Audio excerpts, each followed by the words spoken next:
Alex Vietmeier. You're the director for Late Night with Seth Meyers. Now, the show's been on for coming on almost a decade now. What's it been like, approaching a decade of work on the show? Like, what are your thoughts about that?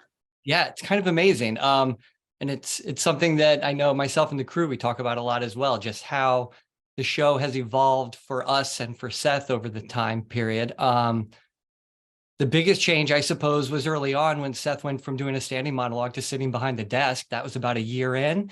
And from that point on, the tone of the show really found itself with Seth. And then the biggest change for us was obviously, the biggest change for most people was COVID and how we had to respond to that. And some of the changes and things that we made and how they've stuck with us. For example, prior to COVID, we would do a full test show with an audience at around 4 o'clock in the afternoon. All the monologue jokes, all the comedy bits, we'd run them for a test audience, and then they'd go back and think about them, rewrite them, and we'd bring it back for the main taping.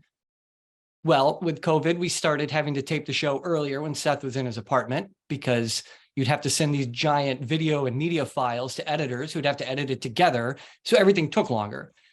So Seth was finishing taping around like 3 o'clock, say. So we went back into the studio and it was like, well, why are we waiting so long? Let's keep it spontaneous. Let's do this. So we did. We got rid of the rehearsal and we go out there and Seth is fresh with the jokes the first time, and they'll either really work with the audience, or what can be even more fun is when they really don't work with the audience and how we respond to that. He'll talk to people off camera and I'll have to decide very quickly, is this a person worth spinning the camera around to grab a shot of? Like Wally, the cue card guy. If Wally's holding up a cue card and he misspelled something and it throws it off or leaves a word out, which happens often, not often. Love Wally. Often enough that it becomes a bit. And so then, I have to quickly get a shot of him so that Seth and Wally can have a little back and forth. But famously, if Seth is talking to our producer, Mike Shoemaker, at the desk, I am never to turn the camera towards him, it's a fun little thing that everybody on the crew knows. And anytime a new camera guy comes in, I get to explain, never do it. Don't do it. Even though you want to, keep the camera on Seth. So those are types of the changes over the past 10 years. Seth now is probably the most comfortable he's been. He loves the show the way it is. It's loose. You can tell by his wardrobe. He hasn't gone back to his suit. He keeps it casual. The conversations are just natural and fluid with the guests, which from a director's standpoint makes my job very easy because I follow Seth. I go where he goes. And when he's comfortable and loving every minute of it, it just makes it very easy to sit back and make a show for the people at home to watch and feel that same vibe. You've been nominated for a couple of Emmys now for your work. And this year, for consideration, you're entering the January 17th episode that featured Common, journalist Jonathan Lemire, and performance from Some Like It Hot, the Tony-nominated Broadway show. What stood out to you about that as an example of your direction, and what were you especially proud of there? Yeah. So I love when Broadway comes on our show. I love those collaborations that we get to make with all the Broadway performers and productions. And we at the show especially love Amber Ruffin, who was one of the writers of Some Like It Hot. So it was a perfect combination there.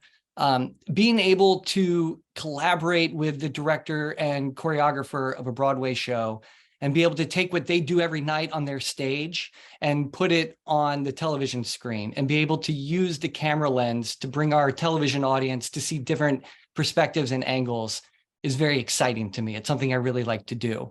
And something that's very challenging that really makes me love it is I have, let's say the song is 3.5 minutes. I have 3.5 minutes to have our TV audience understand the relationships that are created over 2 hours in their Broadway show. And how can I use the camera to relate these characters' stories very quickly so that an audience member at home can enjoy, first of all, the spectacle and the dancing and the singing, but also to try and make those connections with the storyline. It's very important to me to try and find a way to connect that storyline back to our viewing audience. So it's not just a musical performance, but they get to feel like they saw a little piece of an actual Broadway presentation.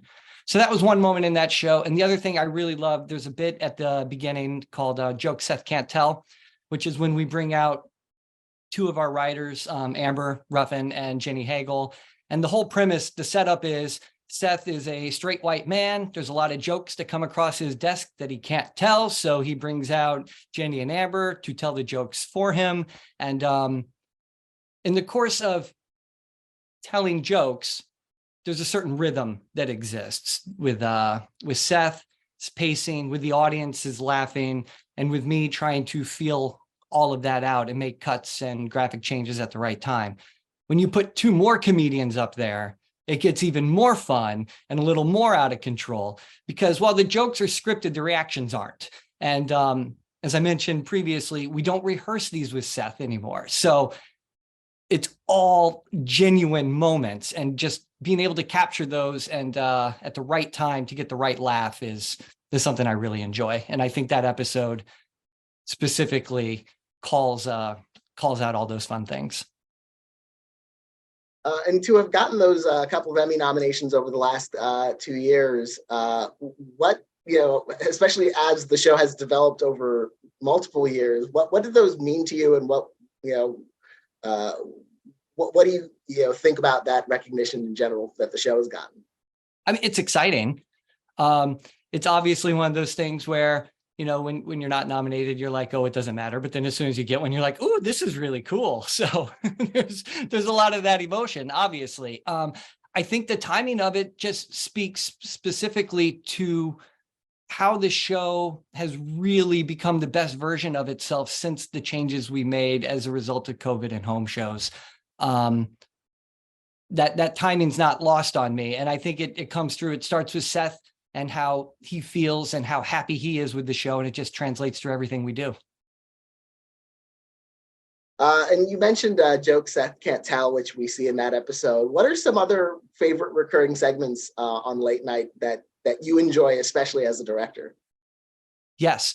So our main recurring bit is called A Closer Look. We do that 3 nights a week, which is our hot take on the news of the day, of the week, of whatever the story is of the moment.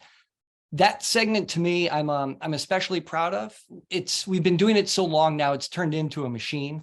But just the way those scripts are able to come in so late in the day, and my associate director, our graphics team, our researchers, our editors, how they can pool all of that together. And sometimes it's 30 seconds before we start, and Amy, my AD, will say, okay, we're ready. It's like, great, let's go. That ability to make topical jokes in such a limited amount of time is a whole lot of fun and very rewarding. What's even more fun, the way Sal will write some of these jokes, he'll have a piece of tape, a soundbite, finish a setup that Seth makes. Seth, and it's the way they close every one of them. Seth won't know what that piece of tape is. He'll set it up, and then I'll roll the tape to finish it and get the laugh. And it's really fun, and it's really challenging, just trying to time and be right there with Seth and know when he's going to want the tape, to roll it right on cue so it finishes his sentence and gets the laugh. So even after all the years of doing A Closer Look, everyone is still a challenge and fun to try and do. Well, I want to congratulate you on your work on the show, on your Emmy nominations for the show. Knock on wood, your Emmy nominations to come for the show. And thank you so much for talking with me about it. Thanks, Daniel.